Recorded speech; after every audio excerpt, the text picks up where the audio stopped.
An Orange for Frankie, written and illustrated by Patricia Polacco.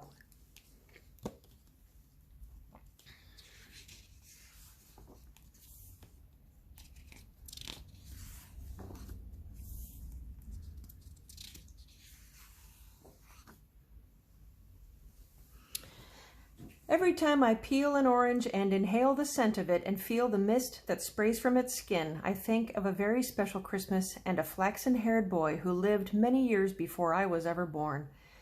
That boy was Frankie, my grandmother's youngest brother. Whenever my grandmother spoke of him, her eyes would soften, and I could feel how much she loved him. He was the youngest boy of 9 children in the Stowell family. My grandmother Stella was the oldest and felt she had helped raise them all. Frankie was the heart of the household, especially at Christmas. That was when the whole family came together to celebrate and gather bows of greens to put on the mantel. Then they placed apples, dried flowers, cookies, and nuts in the greens, and finally, as the crowning touch, the oranges. 9 of them, 1 for each of the children born to the Stowell clan. Precious, rare oranges that their father had driven horse and buggy all the way to Lansing to fetch back home for Christmas.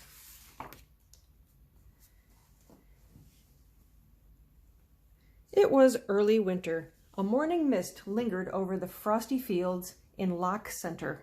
The snow whirled along the rail bed in front of the 628 freight train, hurtling along the tracks out of Lansing, bound for Detroit. Frankie was the youngest boy in the Stowell clan. He was all of 10. He shared his room with his 2 older brothers, Will, who was 13, and Ernest, the 16-year-old. They all awoke to the whistle of the 628 as it chuffed to a stop at the water tower on the edge of their property. Frankie sprang out of bed and leaped to the window light. "She's steaming in, and right on time, too," he sang out excitedly. The boys dressed as fast as they could and tumbled down the stairs to their ma's kitchen. There were chores to do before school, and they had to help get the breakfast for the guests that would soon arrive at their back door. The kitchen was already smelling like hoe cakes and warm molasses. The aroma of coffee and chicory was hanging low in the air. Thick rashers of bacon and salt pork were spitting and sizzling in the pan on the wood stove. Frankie's 3 younger sisters were already downstairs. Bertha turned out a skillet of cornbread to cool on the sideboard. She was 9, the oldest girl still at home. Alta, the 6-year-old, was getting eggs from the glassine crock to be fried up, while Iva, the 3-year-old, played with corn dolls in the pantry. Frankie's 3 older sisters, Stella, Ada, and Mabel, had all gone to normal school and were teaching, though Stella, the oldest, had gotten married and was the mother of a 3-year-old girl. She and her husband were farming the spread right next over the holler.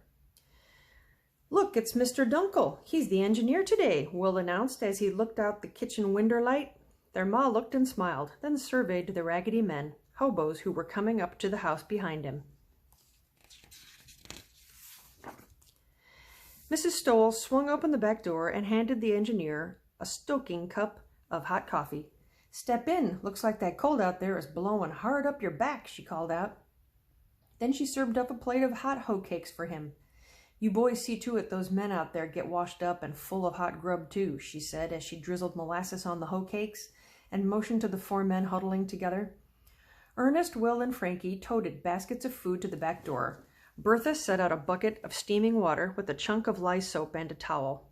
The men dragged off their mufflers and hats, rolled up their threadbare sleeves, and washed themselves.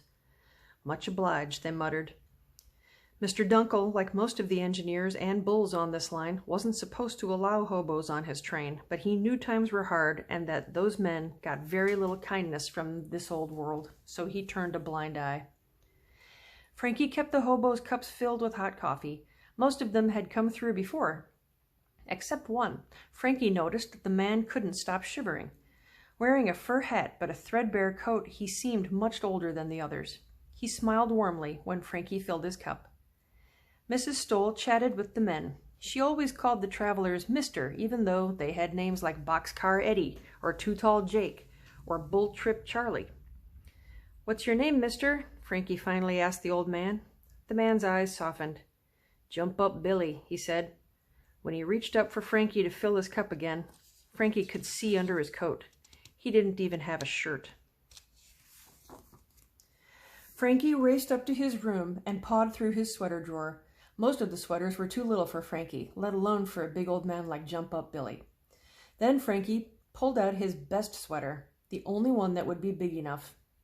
He especially loved that sweater because Stella had knitted it for him last Christmas, but that old man needed it far more than he did. Frankie stuffed it under his waistcoat. He didn't want his ma to see what he was doing with it. Outside, he pulled the old man away from the others and behind the shed gave the sweater to him. The old man threw off his coat and eagerly pulled the sweater on, smiling as he stroked it.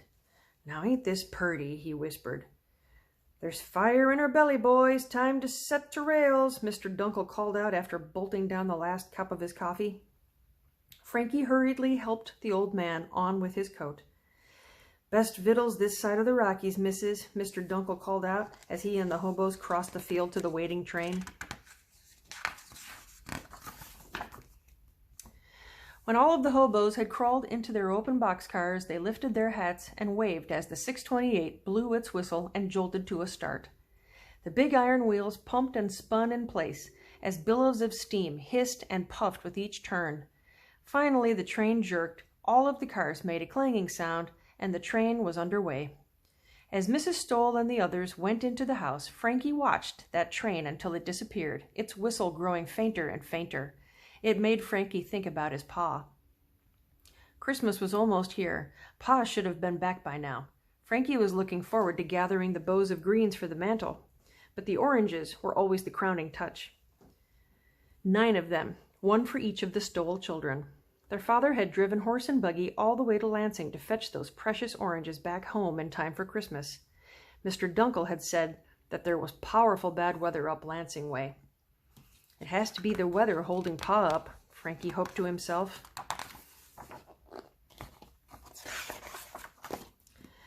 School that day seemed to last forever. Frankie was glad to be home, even if he was having to stand still while his mother pinned up the hem on his angel costume for the Christmas pageant. He'd always wanted to be in the pageant, and this year Miss Longstreet had picked him to be the archangel. "Hold still, Frankie," Mrs. Stoll scolded. "I can barely see these here small pins, and your wiggling doesn't help." "When are you going to go get spectacles, Ma?" Frankie was only half teasing. "When pigs fly, son, we sure can't afford spectacles. We haven't finished paying off our winter hog," she answered. "If times are that hard for us, Ma, then we sure can't afford to feed all them hobos every week," Will said. Mrs. Stoll gave Will a withering look. "We had an abundant harvest. It don't cost us nothing to share some of it with folks that could use it." Just then there was a stomping on the front porch. The door flew open and snow whirled into the parlor. "It's Ada and Mabel! Look, Ma, they're to home!" Bertha and Alta sang out as they leapt into their older sister's arms. Everyone cheered and hugged. "But where's Pa?" Ada called out. "He's always here to greet us," Mabel added. Their ma told them about the bad weather and that their father was probably delayed because of it. Later that evening, Stella, Fred, and baby May arrived. Soon everyone was in the kitchen helping Ma with supper. Frankie smiled to himself. It was almost as if none of them had left home. Everyone was together again. As they sat down to eat, Mrs. Stoll said a right perfect blessing. Frankie was so hungry and everything looked so good. "Frankie," Stella began, "this year I knitted you a muffler to match the Christmas sweater I gave you last year. I can't wait to see how it will look." Frankie almost choked on his mashed potatoes. "Maybe you should try it on tonight," Mrs. Stoll sang out. Frankie squirmed and changed the subject. "Do you think Pa will still try to bring home the Christmas oranges, him being so late and all?" "Nothing in this world would stop him from bringing home our Christmas oranges, boy," Mrs. Stoll whispered. The conversation around the table successfully switched to talk of Pa and the oranges. Frankie sighed with relief. Another whole day passed, and the Stoll household was uneasy. Pa still wasn't home, and they had gotten no word. Christmas was only 2 days away now. Pa had never been this late from Lansing to fetch the oranges from the Florida train. Ada and Mabel had busied themselves with baking and decorating cookies. Bertha and Alta were helping roll out the fondant, and Ernest, Frankie, and Will were eyeing the cakes baked for the social that was always held after the pageant on Christmas Eve. Even so, all of their hearts were heavy with worry. Pa would have picked the perfect tree for the parlor by now, Frankie said sadly. And there'd be greens on the hearth with apples and cookies too, Bertha whispered. No oranges, little Iva gurgled, pointing at the mantel. Even she knew that Christmas Eve meant the oranges were placed on the mantel. Just then Mrs. Stoll bustled into the parlor. She was worried, all right, but she didn't show it. Now hark, children. Everybody get on your winter togs. I've got soapstones already heating in the stove. Will, you and Ernest hitch up the sled dray. We're going to go out and find the perfect tree and gather up them greens for the mantel, she announced. That's what your pa would want us all to do, not sit here in the parlor all vexed with botherment. Everyone's spirits lifted. Scurrying for their coats, they set out to do as their mother had bid them. The soapstones were wrapped in burlap and placed on the floor of the sled dray. 4 thick wool blankets covered them all as they set out to find their Christmas tree and evergreens. Penny and Fanny's steps were sure and steady, and the bells on their harnesses rang and echoed across the snowy dells. Bertha, Alta, and Frankie were singing as they went. Finally, they came to a clearing. It was dotted with fine firs and pines. The family poured out of the sled dray and fanned out. The girls and I will get the greens. You boys go get our perfect tree, Mrs. Stoll called out. Frankie, Will, and Ernest searched everywhere for the perfect tree. How they wished their pa was with them. Just when they were wondering if they would ever find that tree, they came over a small hillock. There it was, all by itself, as if it were just waiting there to become the tree in the Stoll parlor.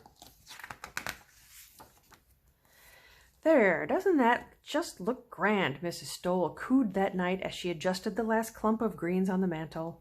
I'll go get the apples and nuts, Alta called out. I want to put on the dried flowers and the holly sprigs, Bertha squealed. Meantime, Frankie, Will, and Ernest were sinking the tree into a bucket of wet sand, while Ada and Mabel gave them orders, just as they did every Christmas. No, that isn't straight from here, Ada scolded. A little more to your right. Then the fullest part of the tree will be facing the wall, Mabel said. The boys twisted and turned, trying to lean the tree this way and that. Suddenly, all the others shouted in unison. That's it! It's perfect! They all stood back. It was perfect. Then the whole family started decorating the tree. What a glorious surprise this will be for your pa when he gets home, Mrs. Stoll whispered. Not for 1 minute did anyone think he wouldn't get home. Ma and Ada strung berries and popcorn to put on the tree, while Bertha and Alta tied on dried flowers. Frankie and Iva hung the frosted cookies, though they probably ate more than they hung. The fire was crackling in the fireplace. Everything seemed so warm and cozy. Then Frankie looked out the parlor window light. It was snowing real hard again. How will Pa get through this? He said with alarm. Everyone came to the window. That mantel looks so bare without the oranges, Frankie blurted out. The oranges? Ada scolded. Is that all you can think about? Mabel added. Frankie, it isn't like you to be so selfish. Who cares if the oranges ever get here? We all want Pa, Bertha cried. That wasn't what Frankie had meant at all, but with everyone being so upset, tempers were frayed. I ain't selfish, Ma, Frankie cried later that night. All I meant was that the oranges being there would mean Pa's home, safe and sound. I know that, and so do they. We're all so worried about your Pa, but maybe he'll be home by tomorrow. We'll pray for that tonight, his ma said as she kissed her youngest son good night. That night, Frankie prayed for a miracle to bring his pa home, but outside it snowed and snowed and snowed, and by morning all the roads were closed. There was no way for his buggy to get home. The next morning, the morning of Christmas Eve, Frankie and his brothers awoke to the 6:28 whistle as it steamed through their pasture. When Frankie came down to breakfast, he was wearing his old gray sweater. He had almost outgrown it. Frankie, aren't you going to wear your sister Stella's Christmas sweater? His ma asked. She and Fred will be coming over after the pageant this morning. Frankie was about to tell his ma the truth when Will called out, It's Pa! It's Pa! Everyone ran to the parlor. They almost swept their pa clean off his feet with their hugs and kisses. My little lambs, my precious little lambs, their pa whispered as he hugged each of them. "Oh, Frank," Mrs. Stoll cried. "How ever did you get here?" "Well, when I met that train from Florida at the station to fetch home these here oranges, I could hardly see the engine, it was snowing so bad. Then I found out all the roads were closed. My heart fair broke." "But you're here, Pa," Will exclaimed. "And I wouldn't be if it hadn't been for Mr. Dunkel. He overheard me lamenting about not getting home, and he said there was only one thing for me to do, ride the 628. Why, he even let me sit up there in the engine with him, all the way here, and he loaded the horse and buggy into a boxcar and brought them right along with us. Now I just wonder what would make him think so kind on me and my family." Pa looked right over at Ma when he said that. I tell you, Rosa, it was a miracle. That's what it was. A miracle. It being the morning of the eve of our Lord's birth, I think we have just exactly the right moment to put the oranges on the mantel afore the pageant over to the church, Pa said, as he pulled the cover off the crate with the luscious oranges inside. Each of the children, young and old, took an orange out of the box and placed it on the mantelpiece. Then everyone stood and looked at them. How beautiful they were. 9 oranges nestled in the greens, one for each of them. "Hark now, children. Don't be tempted to touch them. They are for our Christmas Eve supper tonight," Pa said, as he went with the rest of the family to dress for church. Frankie loved this day most of all, and since he was already dressed, he stayed in the parlor. He walked over to the mantel and gazed at the splendid oranges. His heart sang that his Pa was home and safe. He looked at the oranges closer and closer. He could smell the pungent aroma of their skins. He noticed how they seemed to have pores just like his own skin. Finally, he couldn't resist. He looked to see if anyone was in the kitchen. Even though he'd been told not to, he gently touched his orange. Then he picked it up. It smelled like sunshine. It was ripe and heavy with juice. He couldn't wait to taste it that night. Suddenly, he heard someone coming. His mother. "Frankie," she called. He didn't have time to put the orange back on the mantel. He quickly stuffed it into his sweater. He'd put it back when they'd get home from the pageant, and no one would know that he had disobeyed his father. Frankie was indeed a perfect archangel in the Christmas pageant. Everyone commented on how he looked just like a real angel. Later, as they were making their way home in the sleigh, bumping over hills and dells, Frankie was exploding with the thought of eating his orange that night. Then he remembered. He felt in his sweater. To his horror, the orange wasn't there. He must have dropped it. Frankie looked up at his Pa's face and fought back the tears. How could he have been so careless? His orange, his precious orange, lost. Finally, Frankie hurried to his room. He wept bitterly, afraid to go down to the parlor and face his family. There was a knock in the door. His Ma. "Frankie, dear, everyone's waiting. We're ready to tell stories, the popcorn is popping, and then it will be time for the oranges." Frankie opened the door. "Oh, Ma, I've done a terrible thing." "What do you mean?" his mother said as she patted him to sit next to her on his bed. "I lost my orange," Frankie blurted out. "What? But how, Frankie?" "When everyone was getting dressed, I just wanted to hold that orange, and so I did, and I was just looking at it, nothing more than that. But Pa said not to touch him, so when you came in, I slipped it into my sweater. I was going to put it back, Ma." He stopped. "But I lost it." "Oh, my dear boy, your Pa went through so much to fetch those oranges home for us," his mother whispered. "That's not all, Ma. Stella's sweater. I gave it to one of those hobos." He sobbed. When his mother finally spoke, she said, "Frankie, you didn't do a terrible thing, maybe a thoughtless thing taking that orange. But you did a noble thing too, giving something that meant so much to you to someone who needed it. That is the true spirit of Christmas, my darling. Now you stay here and collect yourself. I'll call you when we are ready tonight," Ma whispered, almost mysteriously. When Frankie did finally come downstairs, all of his brothers and sisters were waiting. "We have something for you, Frankie," Stella said as she handed him a bright orange with a pink ribbon tied around it. When Frankie looked at the orange, he noticed that it was made up of wedges, 8 wedges.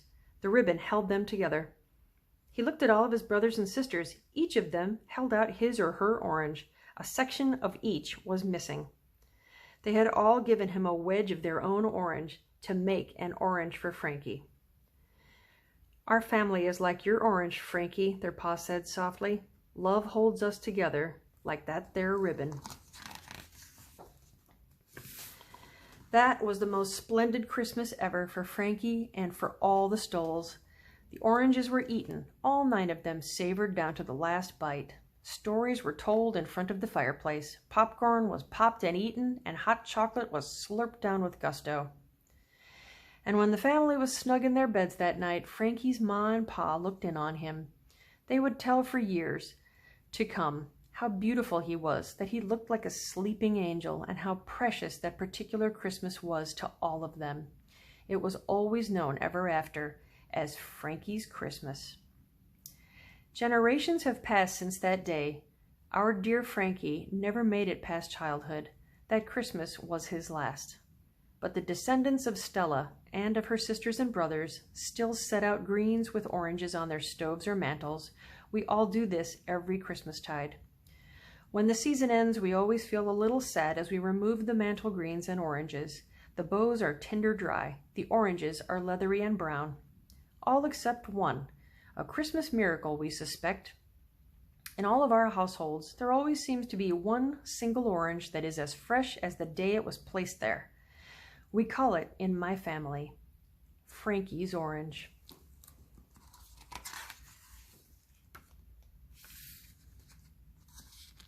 The end.